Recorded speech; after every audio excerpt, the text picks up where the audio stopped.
for those watching this, SI, there's two ways that I would look at SI, right?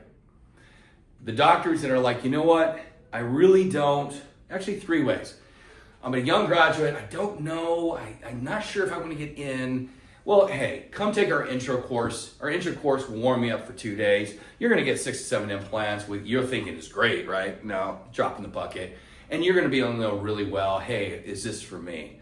And so I would say those doctors in that category, not sure, come in, take the intro course, get warmed up. I can promise you this though, you're gonna get the bug because the bug is fun.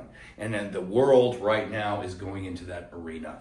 More people are losing their teeth, perio is on the rise. So general dentists that wanna have a practice that's successful long-term, you gotta get in implants or you're dead.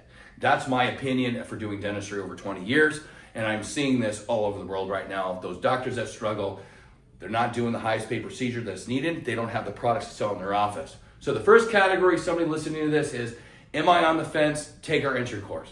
The second person that looking at our course is the doctor says, I don't really want to get in all the full mouth crap, but I want to get really, really competent on all aspects of implant dentistry from a general dentist perspective. What I say to that, take core 1 singly, take core 2 singly, take a couple 101s in core 3. You don't need core 4 and you don't need core 5. And that will teach you core 1, 2, and 3, all the aspects that you need as a general dentist to be competent, proficient, and feel good. So now once you're proficient, and you're like, dude, I've done over 100 something implants on live patients, real cases that are getting restored.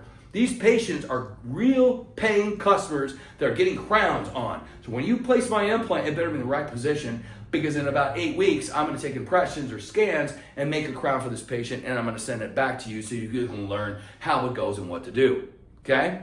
The third category is the guys who know. And this is a very small, unfortunately, this is a smaller group of you guys because everybody has different levels of dentistry. And you guys know who you are. You're coming out of dental school all ready to go. Do you have to wait a couple years before you can jump this program? Hell no. Maybe you've taken a course and you've done 20 or 30, but you're really still not there yet. But you're a guy that wants to get into full mouth arena. Those guys that have some experience, dude, I've seen the guys that think they have experience that come through our program and they realize very quickly they didn't know shit. So the people that are learning this category are the guys that are saying, I want to get into the full mouth. I have to get trained there. And with the fastest way to be able to get proficient, those are the guys that need to come to our program itself, which is core 1, 2, 3, and 4.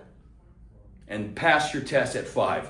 And I promise you this, you're gonna be well-trained, well-confident, handle your cases, engineer it right, and you're gonna go back home and change your practice, period.